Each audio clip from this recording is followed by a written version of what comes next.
السلام عليكم ورحمة الله. أنا مس إسراء. لو أول مرة تشوفني ياريت تعمل سبسكرايب للقناة عشان توصلك الفيديوهات الجديدة. يلا بينا نتكلم عن المصطلح العلمي اللي هنتعلمه مع بعض النهاردة. الكلمة اللي قدامنا دي هي كلمة ايكو لوكيشن. ايكو لوكيشن. اتفقنا قبل كده ان الكائنات لما بتتواجد في ظروف صعبة ربنا بيديها خواص معينة. الخواص دي بتخليها تقدر تعمل ادابتيشن، تكيف، وبالتالي تعمل سرفايف ان هي تبقى على قيد الحياة.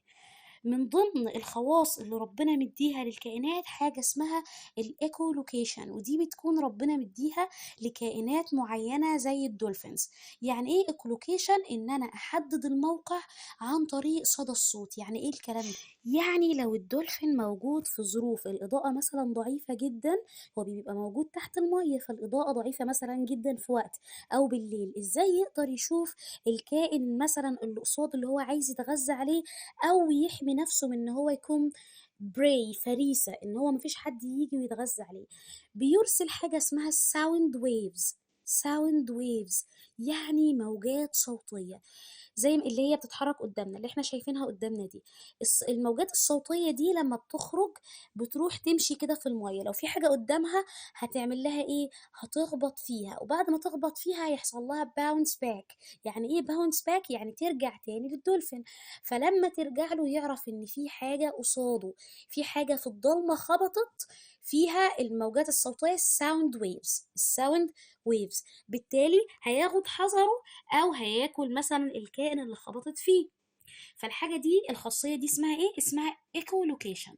فيعني تحديد الموقع، ان انا احدد موقع الحاجة عن طريق الايه؟ عن طريق صدى الصوت.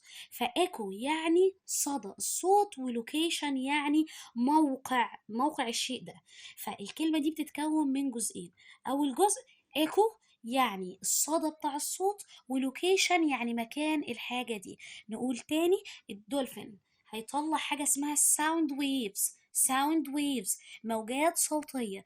الموجات الصوتية دي هتخبط في الحاجة اللي ايه؟ اللي موجودة، وهيحصل للموجات الصوتية الساوند ويفز ان هي يحصل لها باونس باك، ترجع له تاني. فلو رجعت له بسرعة يبقى الحاجة دي مالها؟ قريبة قوي. لكن لو خدت وقت في ان هي ترجع له فالحاجة دي فور، بعيدة.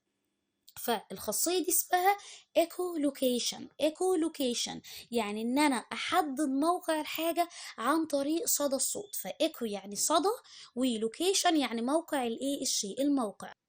فالمينينج، المعنى للايكو، ان الساوند ويفز يحصل لها باونس باك. كده نكون اتعرفنا على الايكو لوكيشن، ونتقابل المرة الجاية في ساينتفك تيرم جديد.